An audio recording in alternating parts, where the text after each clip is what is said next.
would love to continue doing introductions. I want to make sure that we get through as much of the material as possible. We can definitely get a sense of who else is on the line. If everyone can take the poll that's in the chat box. If you don't see it, let me know and we'll make sure you get it. So I'm just going to go ahead and get started. It's 3:06. Thank you, everyone who's on the line. I'm sure there'll be more trickling in. We're really grateful that you have taken some time out of your very busy schedules to be here with us today. We're really excited about this opportunity just to have a chance to get all of the university centers together. We're hoping to do this as much as possible, but we will definitely talk about that more later. I'm just trying to flip through the screen, so sorry for the technical difficulties. There we go. So on the call today, we'll just be providing a brief, oh my gosh, a brief overview of EDA. What happened? Are you losing control? I think I have lost control. Try now. I see the mouse. I'm going to give up remote control. You do it. Back to the agenda, please. All right, back to the agenda. All right. We'll be providing a brief overview of the University Center program, followed by a discussion about the Educational Association of University Centers with Dan Ripke. We'll have a case study with with Mississippi State University. We've got Jeffrey Rupp on the line. He'll be giving a pretty exciting presentation about the work they're doing at their university center, and then we'll have some announcements at the end. So let's just jump right in. Next slide. All right, so who am I? My name is Bernadette Grafton. I am the University Center Coordinator for EDA. I'm in our Washington, D.C. headquarters office. We haven't had a University Center Coordinator for quite some time. I've been in this position for a couple of years now, and my main goal is here just to provide some policy and program guidance to our 6 EDA regional offices that manage your actual UC awards. I'm thinking high level here, just trying to get my arms around the program as a whole and make sure that it's going in a good direction. And so why are we here today? Well, there's 63 university centers across the nation, spread over 47 states. And I doubt that everyone knows who each other is, let alone all of the university centers we have. It's hard to keep that network strong. And so we're here today to try to build that up. There's just a lack of a strong value proposition for the University Center program, which is one of the primary impetuses for this webinar. I really wanted to get everybody together just to have this conversation about the program, where it stands, where we need it to go, and some of the goals that we have. We need to focus on developing a clear description of what this program is, what it's for, who it's for, and what outcomes we're seeing from the program at large.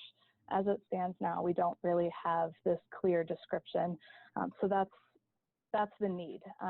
There's just a limited engagement between university centers, especially ones in different regional offices around the country. And so we'd love to build that up and create more opportunity for that type of engagement. There's also an opportunity to develop a stronger network of university centers, and this begins with a conversation. So this is that conversation. So welcome to that. Thank you for being here. And where are we going?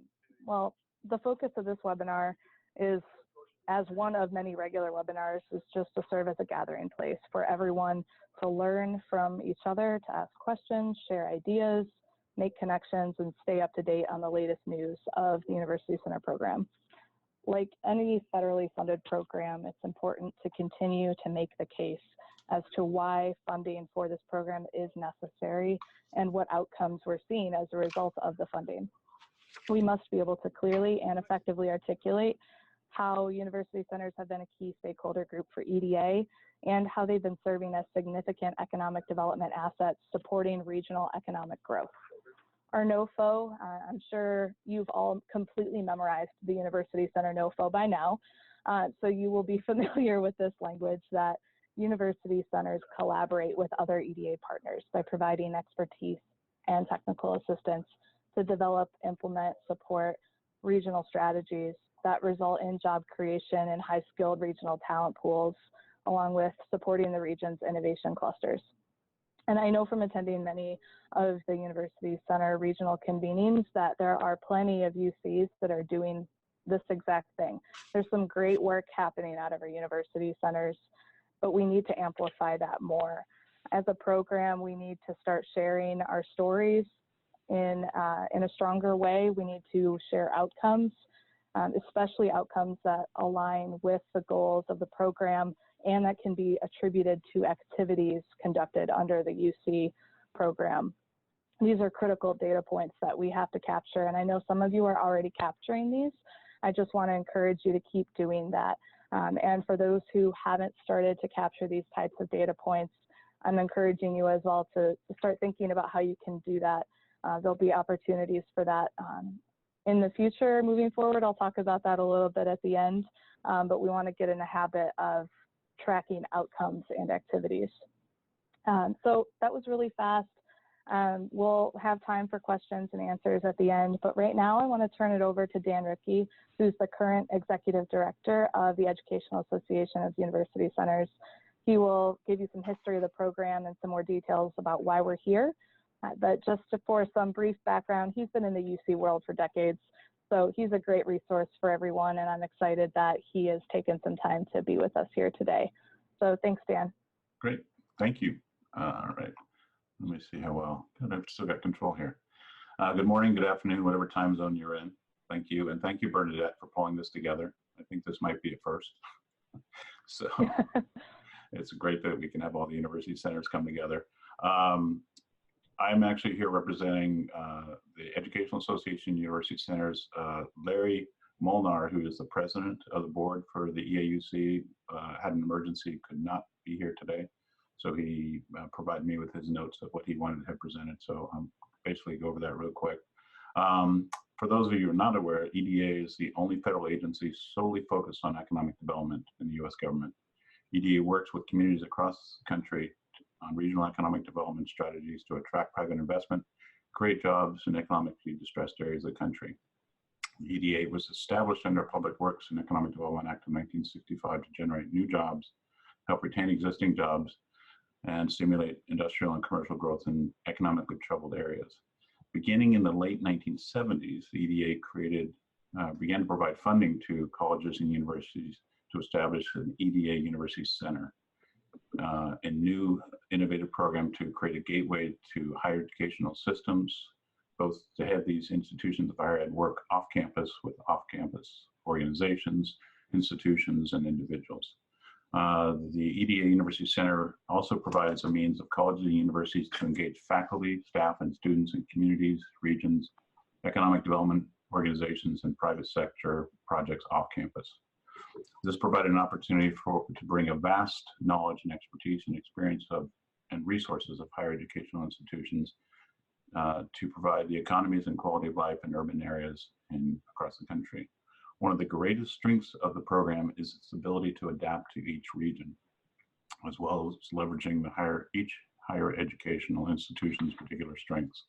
So the focus of these initiatives was especially important in areas with economic distress, or those areas experience economic dislocation due to natural disasters, plant closures, and other sudden and severe economic dislocation. So again, the University Center program is the only federally funded program nationally that leverages higher educational networks to the benefit of US communities and the economy. So the program has been in existence for almost 50 years, and we've made great strides and great impacts leveraging the universities. But the big question is moving forward, how do we move forward in the most effective manner? One of the things that Bernadette and I have chatted with, as well as Larry and others with the EAUC, is that while we have great impacts, we don't have necessarily a unified voice of what is the impact of our centers. I've run an EDA University Center for 30 years, and we were masters at leveraging what little funding we had to produce dramatic impacts, but we didn't spend a great deal of money or resources speaking about the impacts of our programs. And we realized that if we really want to continue to exist, we need to do a much better job of quantifying both our quantitative impacts as well as getting out there with our qualitative impacts, meaning the impact through success stories, or in this day and age, it's frankly just tagging your stories on Twitter with the EDA hashtag. So which, Bernadette, what's that hashtag again? Oh, you're muted. Sorry. It's at US_EDA. Sorry, I should have told you I was going to put you on the spot. So anyway, the EAUC has existed for decades itself, both in its previous name, it was unified under NAMTech, the National Association for Management Technical Systems Centers, and has evolved to continue to be a voice on Capitol Hill and elsewhere to help speak about the impacts of our program and make sure that the successes of our program are known by policymakers and by, frankly, even our own institutions, because our own institutions are the ones that make the final decision on providing cash match or buyout time for faculty, et cetera. So in order to make this happen, the EAUC over the past 20 years has used a number of tools, one of which was an annual gathering in Washington, D.C. every spring. And we did not hold that event this year. We're going through kind of a transitional phase as Tom McClure went into retirement. So we are currently planning to have a Washington, D.C. conference in the spring of 2020. Additionally, we're looking to have a joint event at the University Economic Development Association conference in Reno, Nevada, towards the end of September. And we'll be posting additional information about that to all of you, and Bernadette and I can share that information out.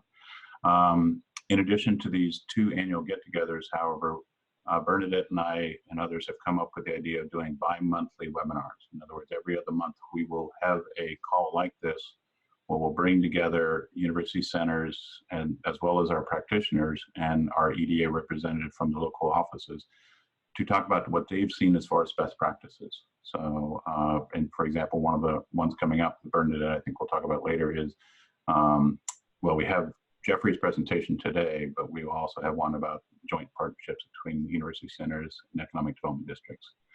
So one tool is a bi-monthly webinar. The other tool is a relaunching of the EAUC website.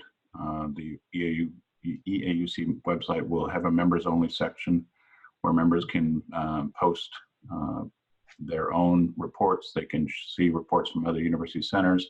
They can share best practices on things like how to best use social media to get the word out to your elected officials or policymakers. So it will be, again, a members only place for the EDA University Centers and I believe the EDA staff to be able to go in and share these best practices. And then part of that is best practices on leveraging social media. So with that, I'll turn it back over to Bernadette. Are you unmuting? Oh. There you go. Yeah, so we're just going over to Jeff's presentation, I believe, at this point. Oh, no, we're doing, okay, great. Sorry about that, everyone. So, as Dan mentioned, we have Jeffrey Rupp here on the call. He has prepared a presentation that will kind of guide us through some of the key activities that Mississippi State University has been undertaking through the UC program, highlighting some of these key outcomes that are crucial for regional economic development. So I'm really excited for him to share with you the work they've been doing. We'll have some time at the end for questions and answers specific to his presentation, but I also want you to be thinking of any questions you have for either me or Dan regarding the UC program or EAUC as a whole. So with that, I will turn it over to Jeff and yeah, take it away. All right. Well, Bernadette, I don't know if we've ever heard the term, the words excitement and PowerPoint in the same sentence, but that's good. I don't know if I have control because I'm trying. All right, hold on. I'll send you control real quick here. Hold on here. All right, you're going to get a little pop-up on your screen right now. And if it doesn't work, I can go ahead and I'll take control back. Yeah, it used to give me a prompt, and I don't see the prompt now. Let me see if that, oh, there it is up there. Hang on. All right. Request remote. All right. I am requesting the control of the Starship Enterprise here. And I am approving it. Wow, you're a brave man. Engage. All right, here we go. So our university center is housed in the Center for Entrepreneurship and Outreach here at Mississippi State.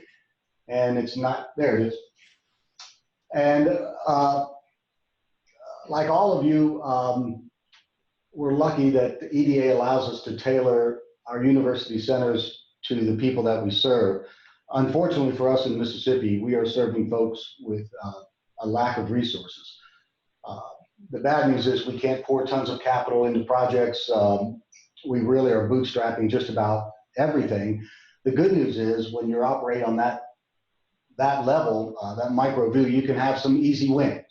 And we are proud of those, but we do some of the same things you all do: support existing economic ecosystems. We mentor startups and we develop future entrepreneurs. We'll go into some of that.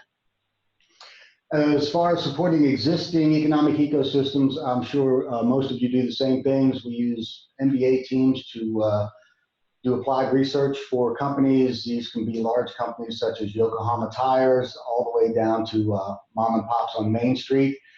We have a public makerspace, which we'll talk about a bit, and then we do some business mentoring as well.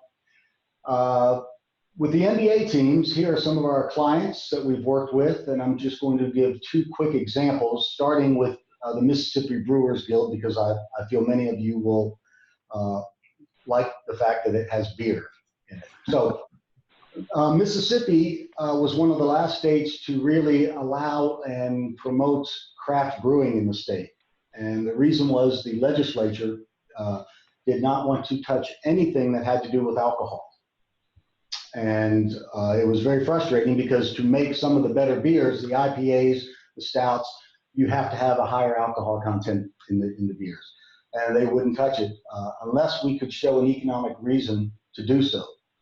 So using a team of MBA students and working with the Mississippi Brewers Guild, we did an economic impact study on how the craft brewing industry impacted the state of Tennessee.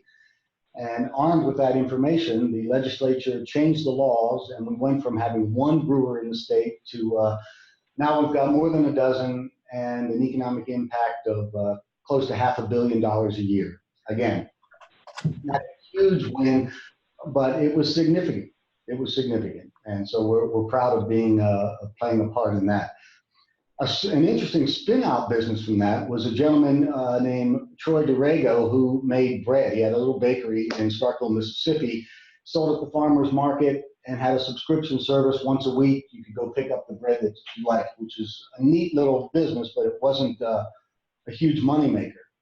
Once the craft beer industry started to flourish, he had the idea of going around the state and collecting the spent grains at the breweries. So once they did their mash or whatever it is, they would normally throw out those grains, and he would collect them all and he would turn them into crackers. He created a company called Grain Elevator. And I'm sorry, it's a blurry picture, but he would use the different grains for the different beers to make different flavored crackers. And his last, I think, big milestone was he was negotiating with Whole Foods to get in their stores. So that is a win on Main Street that we were really pleased with. So that's the work of our MBA students. And then we go to our entrepreneurship center. And this is a space we opened about 3 years ago. No taxpayer money was used to build it. It cost about $1 million. And we have any student on campus is welcome to come through and start a business. We are averaging about 100 startups a year, active startups. We have our own angel network now. We have had 6 angel pitches. 5 of the companies, student startups that pitch now have $1 million valuations. A big win for us is all 5 have stayed in Mississippi. We're a state that likes to go after big manufacturing, automobile, tires, things like that. And those jobs are great. and we need them, but we're losing the creative class. And so we hope that by developing the entrepreneurs and some kind of ecosystem for them, that they stay in Mississippi. And so far, the 5 big $1 million valuation companies have all gone back to their hometowns in Mississippi and planted roots. And one of those companies is called Glow. And the gentleman on the left is Hagen Walker, who's an engineering student. And we talked about this at a conference in DC a year or so ago. And he interned at Tesla Motors. They offered him a full-time job, and he turned it down to create a plastic ice cube that lights up when you put it in water or your favorite beverage. We thought it was a novel idea, and we helped him start the business, and he was having some success with it. But his business model really changed when he got a letter from a mom who said that she had an autistic son who would fight her, physically fight her when she tried to give him a bath. And she was so frustrated that one day she threw a glow cube in the tub, it lit up, and now she can't get her son out of the tub. And so when Hagen heard that, they took that same cube and they started making a line called Glow Pals. And they use these just like you would expect, throw them in the bath, but they're also using them in classrooms, preschool, for sensory education. And on top of that, millennials like worthy causes. They give a portion of that, of the profits, to the Batson Children's Hospital in Jackson, Mississippi. And this is this really is a good example of how millennials like to do business. They are now in every Cracker Barrel in the country. So if you stop at Cracker Barrel, look for Glow Pals. They are in bath bombs in Target. And we expect them to have a very successful exit, multi-million-dollar exit in the not too distant future. So we're very, very proud of them. Bernadette talked about, or Dan talked about, the importance of partnering with economic development organizations.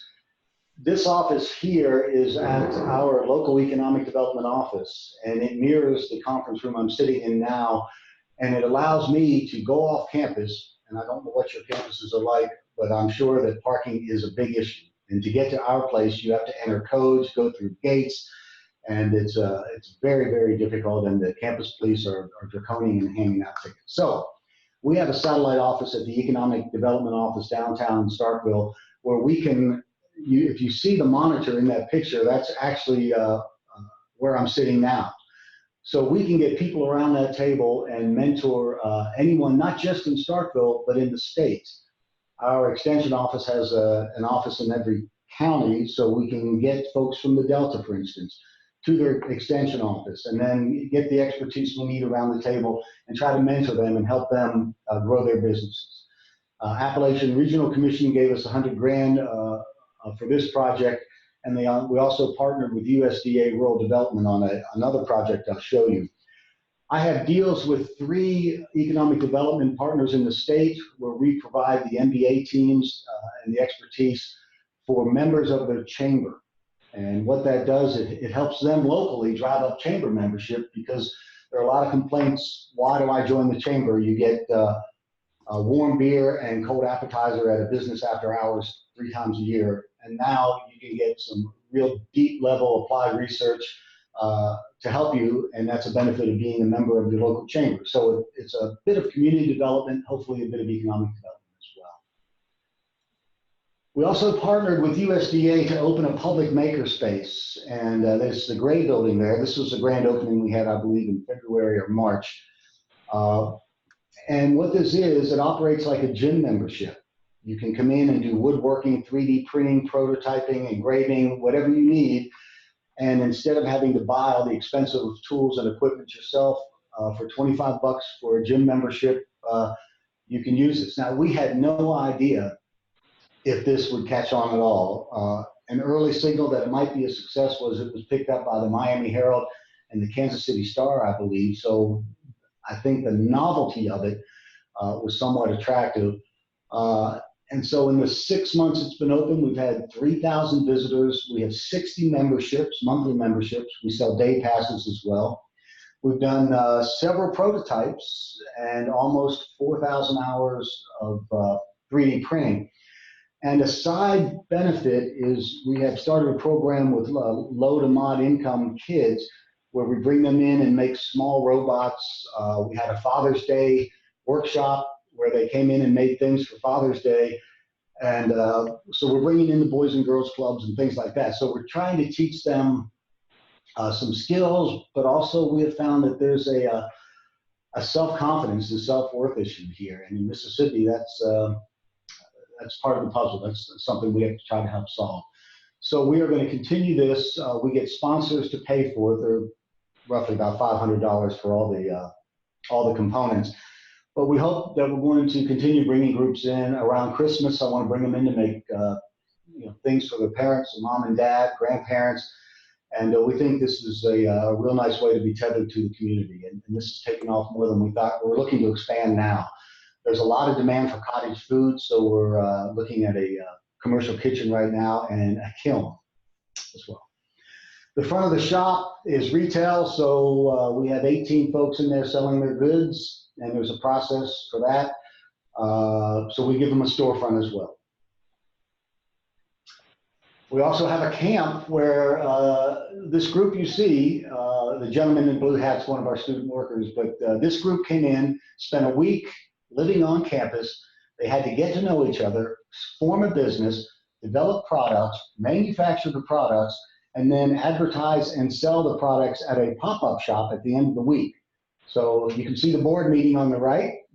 They're thinking about what they're making, how they're going to sell it. They're making the stuff on the left. Here's one of the items they made, which was a plant hanger. And the good news was we let them keep all their profit. So these campers went home with $1,600, much to their parents' surprise. We actually sent them home with money. And again, this is a way to try to teach financial literacy, entrepreneurship, self-esteem, self-confidence, and it's good for the community. The next thing we're doing, there's a real gap in Mississippi in teaching kids K through 12 that they can be their own boss, because the model we use is go to work at the car plant, go to work at the tire plant. Again, nothing wrong with that, but we've got to keep the creative class. So we've started doing our own Shark Tanks at schools around the state. And they're sponsored. This one was by International Paper. And what we do is we go in. The first one we did in Starkville had 60-some kids sign up, which we thought was pretty good. We picked 9 finalists, and we brought them to our e-center here. And while they were here, we talked with them about some of the basics of entrepreneurship.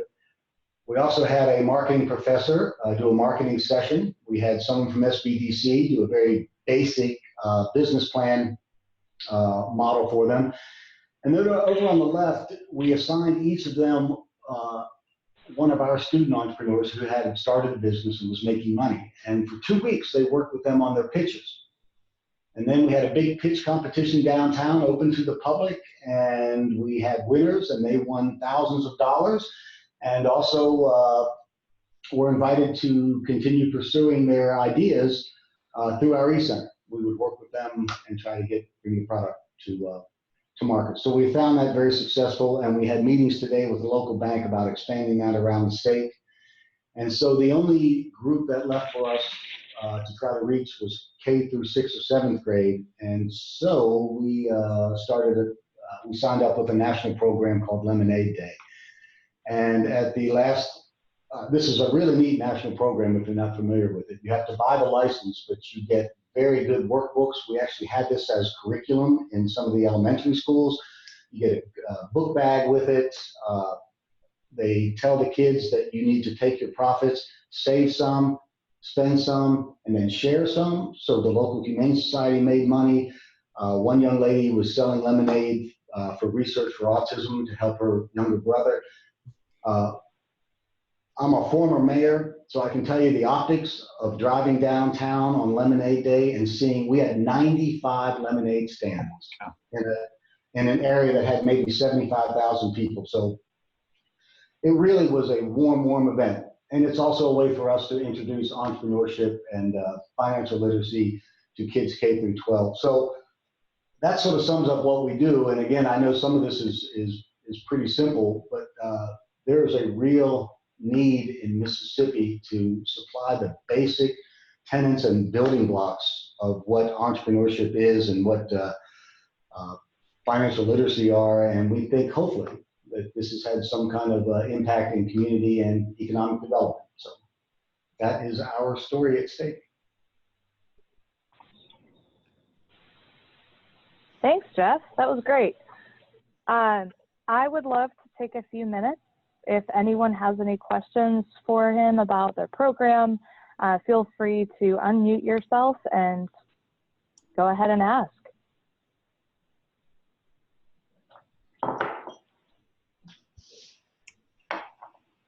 Thanks, good night. Not yet. I really would like to hear from anyone who may be doing similar things that we could tweak ours and make it better.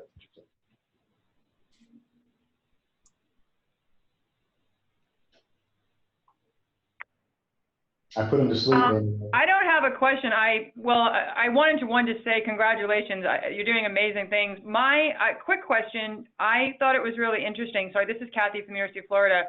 You had a metric on your valuations, which I've never seen that metric before. And I think that's a really innovative way to showcase metrics in a way. Can you talk a little bit more about how you came about that and how that's working for you? Because I haven't seen that before, but I love the idea. Well, so our E-Center has sort of been a work in progress, and the director, Eric Hill, who's behind me, became the director when he was 25. He's an engineering grad here. He has started and sold 3 businesses. He's the guy you want, and he's not academic, right? And he has kept refining the program. And the one thing we were lacking, we have a monthly Shark Tank. We give up to $7,500, right? That is not a very big runway. We needed an angel network, and the problem was the foundation found that threatening. They thought those were going to be alumni dollars that they could capture in the foundation that were going to go to this angel network. And it took us a year. And it finally took some of our bigger alums to go to the foundation and put their foot down, because money talks, right? So we have the Bulldog Angel Network now. We have 37 members, and we've put 6 deals in front of them. And obviously, the angels take an equity stake, and we get our valuation from that, right? So if I'm giving you $100,000 for 10% of your company, your valuation should be $1 million. In theory. So those are actually companies that have been invested in and have the valuation. It's not just a hypothetical valuation. It's actually companies that have been invested in at that value. Oh, absolutely. Yeah. Oh, okay. Okay. I see. All right. Thank you. And again, impressive. Thank you. That was different than I had thought it was. I thought you were making the valuation. I didn't realize they had actually been funded, though. Oh, so, no, I wouldn't do that. Even as an ex-politician, I wouldn't do that. Okay, that's what I was like. That's an interesting way to do it. But okay, thank you. No, it is based on the math. But one other piece of this, we just in the last 2 months got permission from the university for a sidecar investment. So now the university center can take a small piece of the action and invest in these companies, very, very small, a couple $1,000s. But we hope down the road, if we get a hit, your Florida Gatorade, if we could help fund the E-Center, because that's always an issue.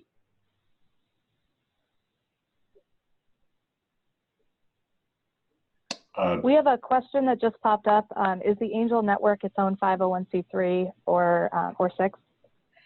Yeah, and I don't know, and I can ask Eric. The way it operates, I can tell you this because it's unique. A lot of angel networks require you to put up $50,000, $100,000, and then we'll make the investments for you. To join this one, it's $400 a year. That's it, and that's for administrative and legal fees. And then you look at the deals, pass and play, and put up as much or as little as you want, or just pass on the deal entirely. And we have members that have no affiliation with the university. I think there's a guy that's affiliated with Blackstone that joined just because they want to see the deals. So that's worked out for us. Hey, Bernadette, are these questions going to be available afterwards where I might be able to respond to them? Because I see them flying by, and yes, we can print out the questions. We want essay responses. So. Yeah. Okay, so there's a question here on funded deals receiving follow-up funding. We have partnered with a quasi-governmental organization called Innovate Mississippi, and they have their own angel network, and they have some one-to-one match angel funds, and we have piggybacked together and doubled the funding on some of our startups. Some of these. Carla, Great. There's another. There's another question. This is actually from one of our staff, Sally. So she's asking, how long has MSU been funded with this particular University Center grant? And if you've had similar programs before that were funded from EDA, and how do you differentiate the value that this program is adding to your overall work? Yeah, so this program has been here since the dawn of time, since we were writing on stone tablets. We haven't been able to find when it started. I mean, it goes back 15, 20 years, and I have not found when it officially started, so I'm sorry I can't answer that. We had a pivotal shift about 5 years ago when we made a conscious effort to move the office into the Entrepreneurship Center, because we could do so much to help the entrepreneurs, and there was a lot of synergy there. So in the last 5 years, the program has changed dramatically. Jeffrey, where was it located before? It was located upstairs in the Office of the Graduate Studies in College of Business, but that sort of kept us just in the College of Business. As you folks know, so many great ideas come out of engineering, but they don't know how to monetize the ideas. So this was a game changer, setting up shop here in the East Center. And it's a good example of how silos can be broken down by using EDA. Yeah, absolutely. Another question that came, oh, sorry, Jeff. Yeah, I'm sorry. Real quick, talk about breaking down silos, and I know we've all fight that battle. In the past, we were made to send all of our student startups to the incubator at the research park. All right, this is rural Mississippi. Our research park is basically a pasture. Millennials don't want to be in a research park. And it literally took over a year of fighting with the provost office to let me send our student startups downtown. I did a deal with the Chamber of Commerce, where that office is I have down there, where in addition to the office space, they gave me the 3rd floor of their chamber office, and we were able to start incubating students downtown. The first client they had was Glow, the Glow drinks. Then they have since moved and taken over a big abandoned corner shop in downtown Starkville and have 20-some employees. Moving out of the research park was absolutely critical for us.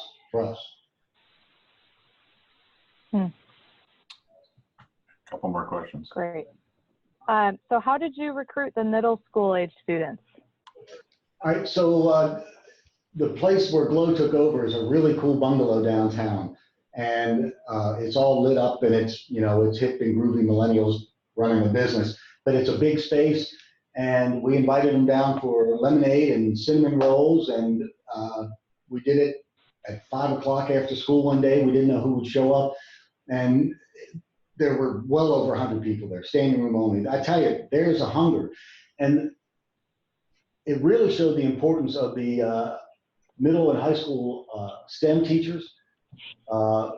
This contest was open to public, private, faith-based, homeschool, public schools, everyone. The public school teachers that are teaching this were so engaged that their students just kick butt. Yeah, there's a question from Dominique at Georgia Southern about, can you describe your relationship physically and organizationally with the SBDC program? Yeah, so our SBDC is located in that vast wasteland that's the research park, but we have a great relationship with him. We send him clients, he sends us clients.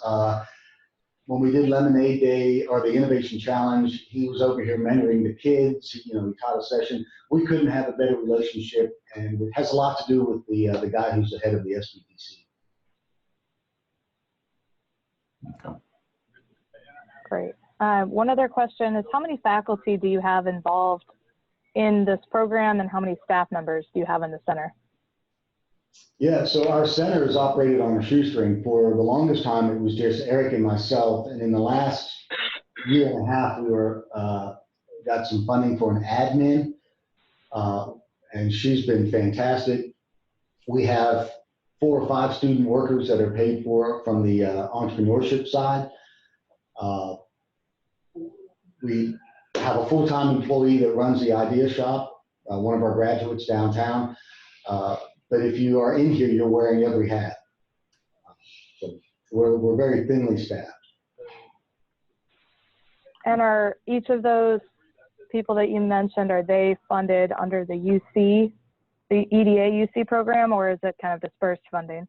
I think Eric, the director, is getting a piece of UC funding. I used to have a graduate assistant, but we don't have that anymore. Okay. Okay. Right. Well, there were no other questions that have come through. If there are others, we can capture those and make sure we respond via email. But I would like to move on to make sure we can finish out the webinar and talk about the next steps.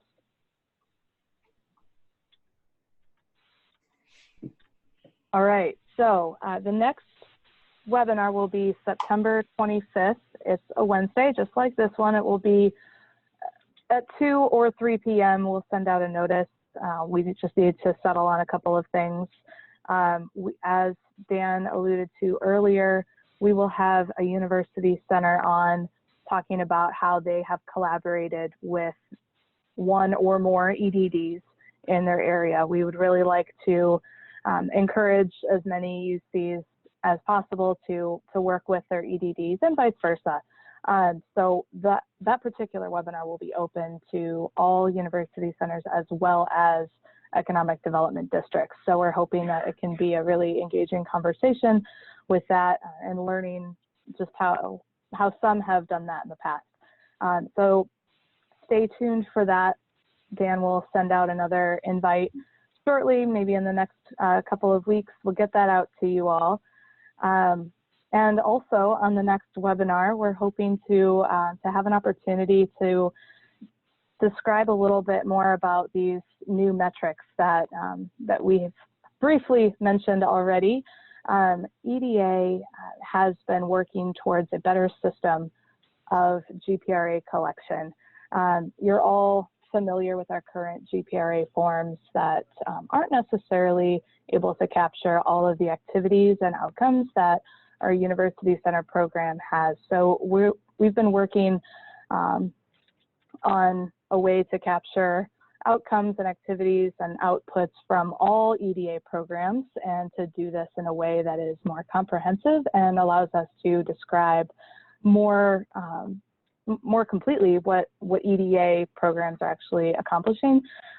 So if Ksenia is on right now, I would love to have her talk a little bit more about that, because she has been working on this for a couple of years and is the most familiar with it. If she's not muted. Ksenia?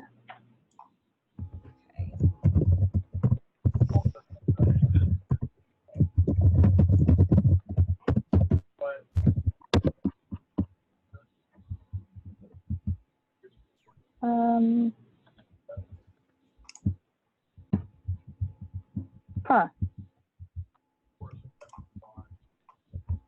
Huh. Shoot. Can't reach You're her. not muted. I'm not the host though, so I can't. I don't know what we can do. I'm not sure. That's okay. We can send out a description regarding that later. But you should all know that Ksenia has been the one kind of working on this, and she's really excited to get this going. So hopefully we'll be able to have her on the next webinar to walk everyone through it. So with that, if anyone has any other questions, now would be a time to do that. The only other thing, Otherwise, Bernadette, real yep. quick, I'll make an announcement. So we're having a conference, or excuse me, another webinar on September 25th. Towards the beginning, actually just a few days after that, we will be having the other association, the Educational Association of, excuse me, the University Economic Development Association will be having their annual conference in Reno, Nevada. We do have EDA invited to the conference, and I think a representative from the The administration will be there to make a presentation. For those who have not been to a UEDA conference, it is a gathering of about 200 universities from across the country, representing EDA University Centers, NIST centers, a variety of federal programs that are there, as well as vendors that provide support to university economic development programs. I'd highly recommend coming to the conference. Again, this year's conference will be in Reno. It is a very inexpensive venue to go to in terms of subsidized flights and such. So the only thing that's somewhat challenging is it teeters right on the end of the federal year. So I believe the conference starts on the 29th and ends on October 2nd. So, but I will share with Bernadette information about that, and so we can send it out to everyone. So, all right. Great. I will say, because we received one question about this, we will have the slides available for everyone. We'll make sure that we send that out afterwards. We just need to clean it up a little bit, possibly. This was also recorded, so that will be available for folks as well. Are there, dates of the Reno conference? There's a question. All right, dates of the Reno conference. You would ask me a technical question right when I don't have access to my computer. Here, hold on, it's coming up on my screen right now. So I believe it's September 29th through October 2nd, but I just want to verify that with the website. So, Great. Thank you, Jenna. Jenna's posted it out there, September 29th through October 2nd. So it starts typically on a Sunday evening, so people can fly in on Saturday or Sunday. We do have a number of tours. There's a tour on Virginia City, as well as there is a tour of the Tesla facility outside of Reno, Nevada, which is going to be booking up very quickly. So if you're interested in going, I believe they can only take, I think it's a total of 150. I could be wrong about that number, but book now, book early if you want to go to that conference. And I'll post the UEDA website link into the chat area right now. Okay. Great. All right. Well, thanks again to everyone. We will get the recording and the slides out. We'll likely post this on EDA's website, and it'll be in numerous other places. So stay tuned for an update on that, as well as an invite to the next webinar on September 25th. Thanks for letting me tell our story. Appreciate it. Thank you, Jeff. Bye, everyone.